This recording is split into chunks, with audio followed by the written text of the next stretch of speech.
So it's hard to believe that we are already 1 week away from the season finale of The Ones Who Live, the Rick Grimes Walking Dead spinoff.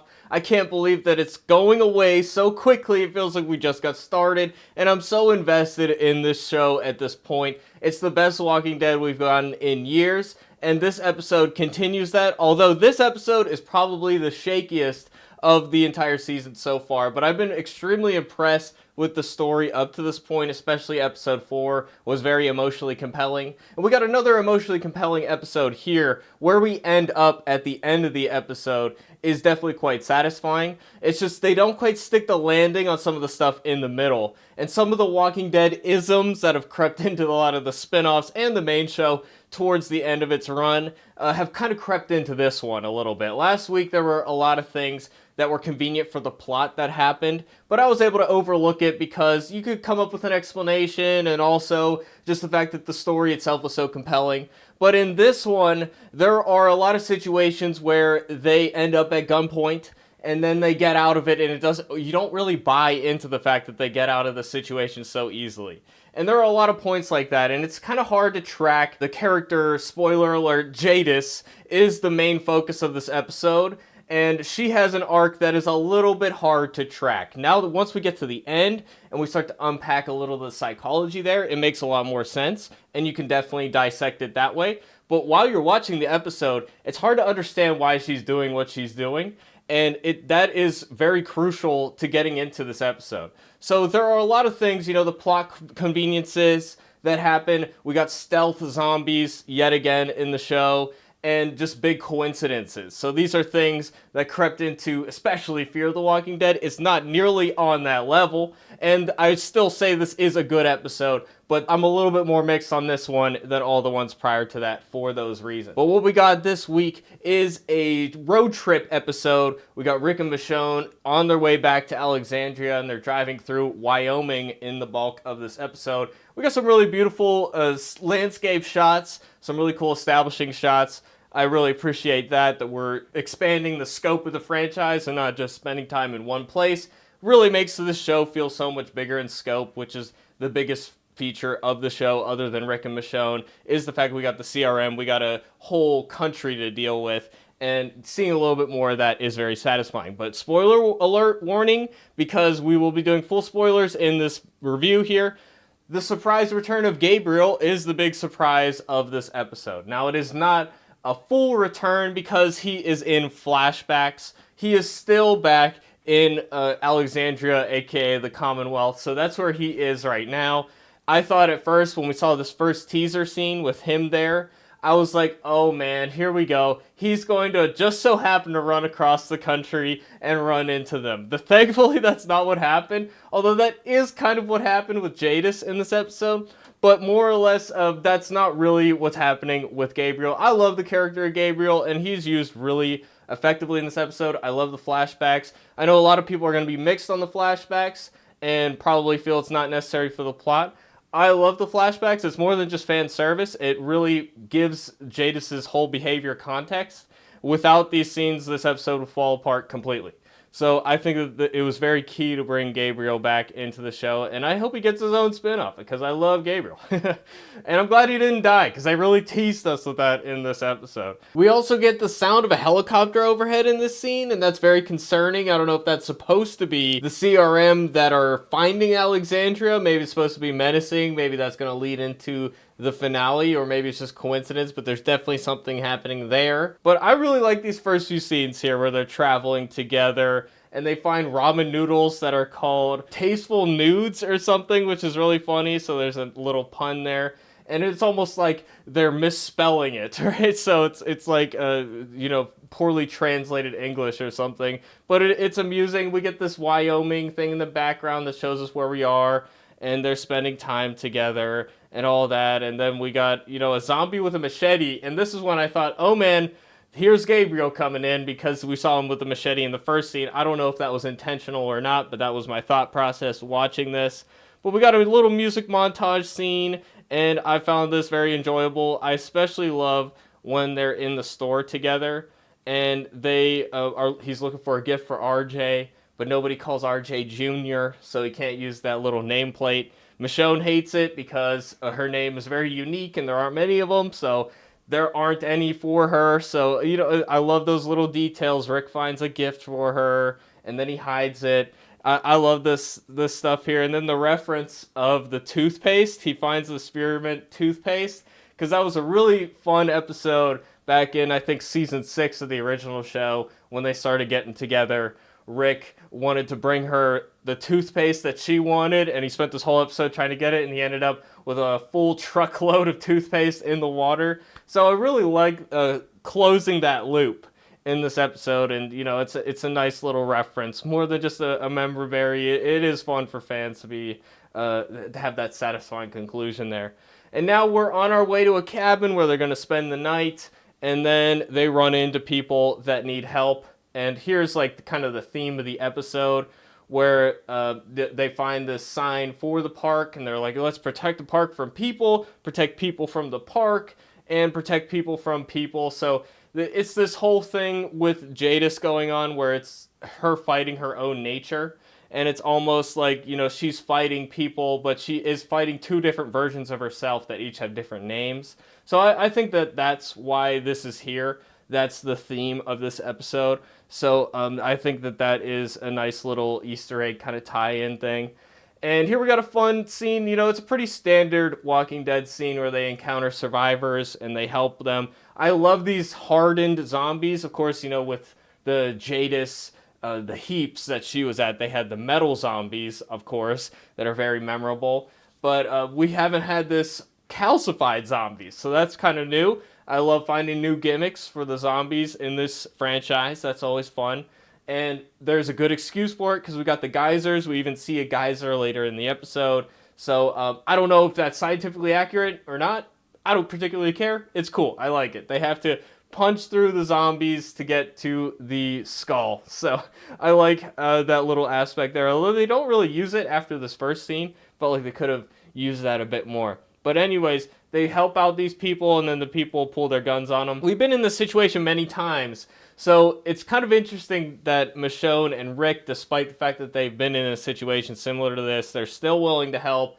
They still want to see the better side of things, and you might, as a viewer, see this and say, Rick and Michonne should know better. They shouldn't have even got involved. They should have just gone the other direction as soon as they heard people screaming.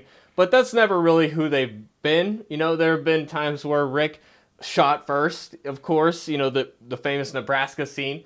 But in that scene in particular, he didn't do that until it was a threatening situation where they weren't going to get out of that as friends. So, I like having that aspect of them being heroes and trying to help, because that is what they're trying to do by the end of the episode. They want to go back to the CRM. They want to save the world from the CRM and make the world a better place. If they didn't have this part of them inside them, they wouldn't do that. Because the guy on the ground even says, why do you care about anybody else who's not yourself? So and another theme of the episode with Jadis is she is trying to fight for something greater than herself. That is, the Jadis side of her has become this person who wants to do the right thing as far as the larger picture, whereas Anne wants to do the right thing for individuals. So it's this group mentality versus the individualistic mentality. And, I'm liking all the different ideas here, the concepts, the themes. So that is the best part of the episode, and we could even just make videos dissecting that type of stuff. So that, I think, is the best part of the script in this episode. Now, some of the scenes coming up, they don't exactly nail in the script, and that's what we'll get into here. But I like this little romantic scene where they're having a drink together. Rick gives her the gift and all that. It's a nice, sweet scene. I love it. It's nice. And here we got the first flashback 3 years ago. So this was during season 9, after the bridge incident, and Jadis has returned. And I think Gabriel and her, I remember the first scene that we saw them together, they were by a riverside. So I don't know if this place is significant to them, that she happens to come across him here, that she knew he would be here. I'm not, I have to go back and rewatch some of those episodes to know for sure. But it seems like it. And, there's even symbolism of what the river means and all that you can get into. But I love Gabriel's, she's basically going to confessional in this episode. Not even really able to describe what she's been doing, but basically asking for forgiveness. So, they have the priest character in this role. So it's perfect. Of course, they had a relationship established previously. And, she's not able to tell him about Rick. She doesn't tell him anything very important. She just kind of hints that she can't come back. And there's this group that's doing shady stuff that I've been a part of. And that is the conflict within her in this episode. So this is a scene where things start to go off the rails a little bit, where Jadis catches up with them. And we knew this was coming, right? It was just a question of how do they justify it. And how they justify it is Jadis goes back, before they blew up the helicopter, she goes back and she spots the yellow truck. And then she goes back again, I guess, and sees the truck gone. So she knows that they were there, but it could have been anybody, right? It could have been anybody. Doesn't necessarily mean it's them. Maybe you want to establish that. And then she's like, I found your ramen noodle packages on the side of the highway. And it's like, again, that could be anybody. This place is probably like littered with trash and all this other stuff. And it just gets blown around by the wind. And I don't know. It's a little tenuous. Like, it was very convenient in that last episode that this yellow truck just happened to be there, fully gassed up, ready to go. I would have preferred it if Jadis was like, I left that for you as a trap and had a GPS tracker on it because I had a feeling you might still be alive. And if you get out of this, maybe she started to see the thing collapsing. So I'll leave that there, and then I'll leave a GPS tracker on it.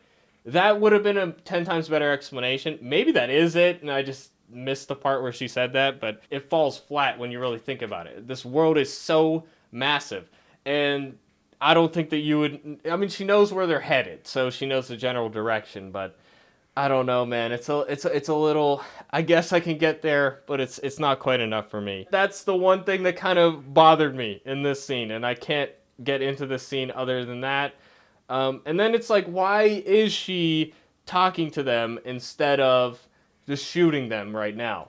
And really, they make a deal at the end where Rick ends up going back. Does she want Rick to go back, or is she just trying to prove to them that she has changed because they call her Anne? She doesn't like that. She's this new person now. Basically an extension of the conversation she had with Gabriel. And maybe she doesn't actually want to kill anybody. Maybe she doesn't want to do that because that part of Anne is still in her. And there's these open questions of why she does what she does. But on a first viewing, you're like, this makes no sense. I'm not into that. But by the end of the episode, they justify it. And the discussion of whether or not she was doing this or this or this, all that's interesting. But while you're watching it the first time, it's like, what the hell's going on? I don't understand this. And it just feels like a little... cartoony. And then it especially feels cartoony when they manage to escape. She shoots at them and they dodge the bullet, and then Rick goes under the bed. I like him going under the bed and using it as a weapon, and then Michonne running away. But it just feels a little too easy because they're point blank. I don't know. I get that it's kind of hard to shoot a moving target, but I don't know, man. It just felt a little sketchy. But we're back with Gabriel, and as the years go on, she does worse and worse things. And one thing is just, I'm looking at this like I know Gabriel had a relationship with Rosita, and it kind of feels like, is he cheating on her a little bit? That's the one thing that kind of bugs me about this, especially because he gives her the ring. But I do love this ring part where Rick, he thinks Rick is dead. Rick gave Gabriel this ring, and he wanted to have a ceremony on the bridge when it was built, because the bridge was the semblance of society coming back and all that stuff. And I love that, with civilization coming back, marriage as an institution also coming back and doing it officially with the priests and everything. Like, that really tracks for me, and I love that they get it at the end. So the part with the ring is really awesome. I love that part. And I think that really tracks. And then we got this car chase scene, which is kind of fun. And it really feels like neither one can really kill the other one because of this dossier that's going to reveal Alexandria. But part of me wonders, like, if she dies out here, how are they going to know? I guess after a certain amount of time, they're just going to assume that she's missing in action or dead and then look through her stuff. So how do they know that they haven't done that already? How long has she been gone? How long does she have to be gone before they assume that? Maybe is she still in radio contact? Where do they think she is? There's all these questions I have about that. And, that's such a big part of this episode is the dossier thing. That, not having any answers to those questions kind of takes me out of it a bit. And it's a little bit hard to get into. But here we got Jadis running over to the people that tried to rob Rick and Michonne. And then she tries to get them, she gets them on board with taking them down. So here we're in this wildlife facility, and there's a bunch of tents set up. There used to be a community here, I'm guessing. And I love the way the camera tracks through these scenes, and we're building tension with all the blankets and the curtains and the guarded sight lines, and letting just little bits of light through. I love the way they staged this scene. I think it was really cool. And then we got another scene it's a little too easy the way they get out of this, in my opinion. So these guys get distracted again while they're holding guns on them, and they manage to take them down. So it's 4-on-2, and Rick and Michonne just get out of it too easily, in my opinion. I don't know. I would have liked to see something clever they did that got them out of it, and not just brute force. It's something they constantly did in Fear the Walking Dead with Morgan, where he would be at gunpoint, on the ground, and then he would flip it on them. They did that like 3 times at least. So I don't know. It's just a little hard for me to get into that at this point in the series. But these scenes get sadder and sadder as they go, and this is supposed to be their final meeting. And Jadis kind of decides that she needs to kill him. It seems like she puts him on the ground. They put a line of dialogue in an earlier scene where she said she killed somebody, and with these flashbacks, you think she means Gabriel. Now, my question is, and I suppose it's written to be an open question, why did she say that? Did she say that as a sense of intimidation, to intimidate Rick and Michonne? Because they don't know that she's talking about Gabriel. It could be anybody. Did she actually kill somebody? Or did she lie to herself about what she did here? That she couldn't do it, and she couldn't face the fact that she couldn't do it, so she told herself that she did, and she starts to believe the lie. There's a lot of open questions, and I think it's written that way on purpose, but I would have liked to get some more concrete information on that. But this part of the episode I really like, where Michonne, they kind of come up to a standoff, and Jadis is like, I'm calling your bluff. You're not going to shoot me because Alexandria is dead. Your kids are there, and they can probably get to Alexandria faster than you can get there. But again, there's that whole thing of like, when are they going to find this dossier? It's this shoe that they're waiting to drop. It could happen at any time. Could have already happened. And I almost wish that somebody said that in this episode. It's like, how long have you been missing? For like, I don't know. There's just a little nitpicky stuff I would like to have known about. But I like that part of the episode where, Michonne has to take out the zombies. Rick gets shot by Jadis, and then, you see the scar. And that's, of course, a callback to episode 1 with Okafor and how he met Thorn. So now Rick's kind of on the other side of that, where, someone from the CRM shoots him instead of the other way around. There's a lot of reversal mirror imagery stuff going on. So that's a nice little detail there. And, they're basically fake agreeing to have Rick go back to the CRM. And they kind of have this eye contact at this part where Michonne's like, I'm going to spin a bullshit story and you're going to go along with it. And then we're going to get out of here together. So I love that they can do that really quickly with glances, where I knew all along Michonne wasn't seriously saying that, they're going to go through with what they're saying they're going to go through with. But, I like this tension here, and the way they shoot the scene is really good, through the blankets and all that. So all that's pretty cool. And then, Rick comes out, he tells her to drop her weapon, and then she pulls a gun on her again. Michonne, of course, took one of the guns from one of the dead guys over there, one of the CRM guns. So I have to wonder where she's stashed that and why she didn't have it with her in the first cabin scene. But the motivation behind Jadis, I have to watch this episode again to really break it down. But here we got Gabriel on the ground, and she decides that she can't do it. And in a similar way, she can't seem to shoot Rick either. She only grazed him. So it's like she's missing on purpose almost. And then we got stealth zombies come in and decide for them. They're at the standoff. Neither one's going to shoot the other one. And then zombies choose for them, which is fine. But like, they would have heard them getting up. They would have, these are experienced survivors. They've been fighting zombies for over a decade now.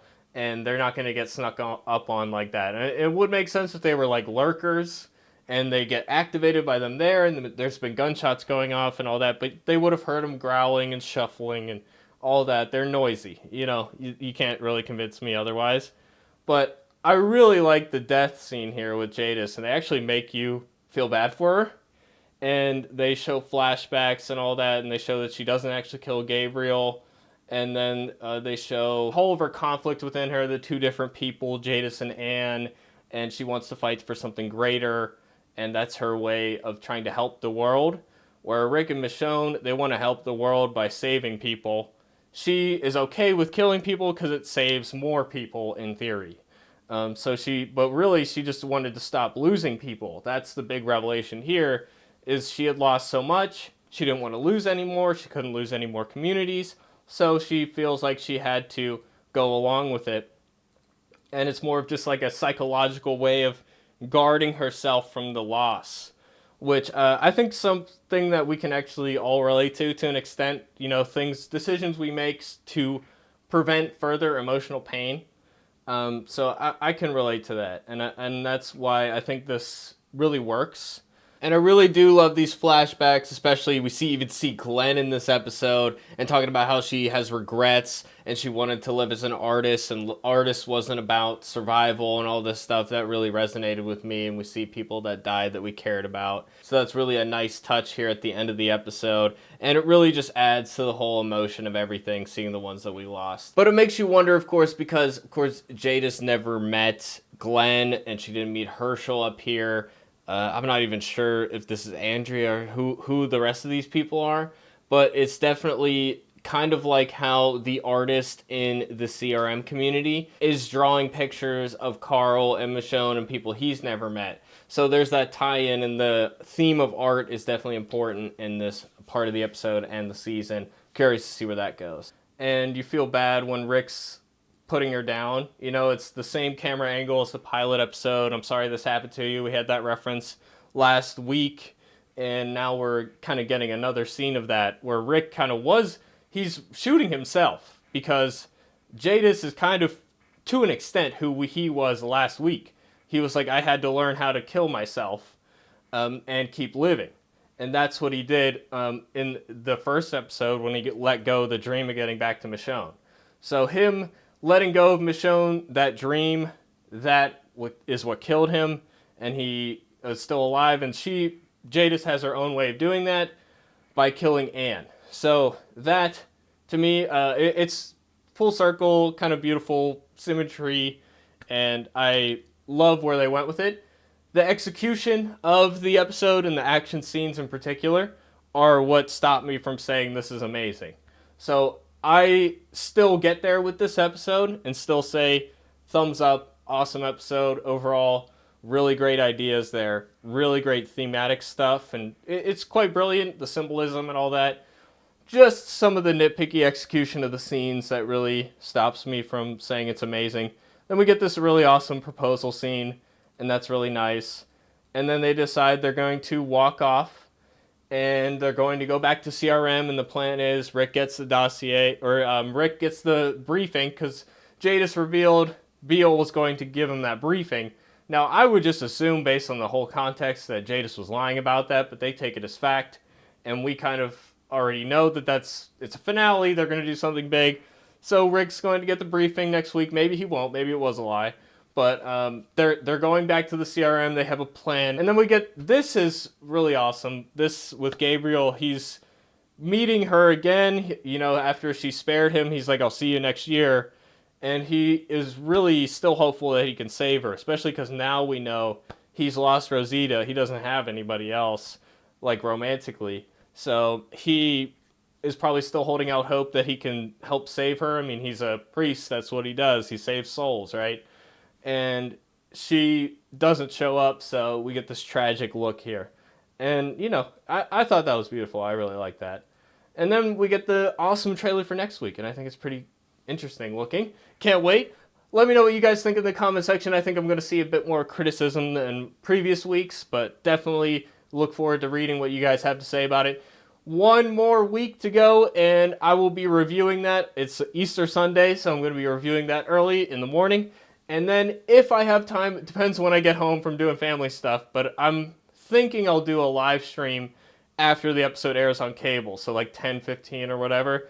So check I will announce it in the community tab if I end up doing that, and I hope to see you guys there if I do that, and we can chat about the episode and the season overall. I think that'll be a good time. But with that, it's been your boy Shuggy. Thanks for hanging out, everybody, and we'll see you guys for the season, hopefully not series finale next week. I want to get season 2, man. I guess it all depends how it ends, but I'll see you guys in the next one. Thanks for watching, everybody. Peace out.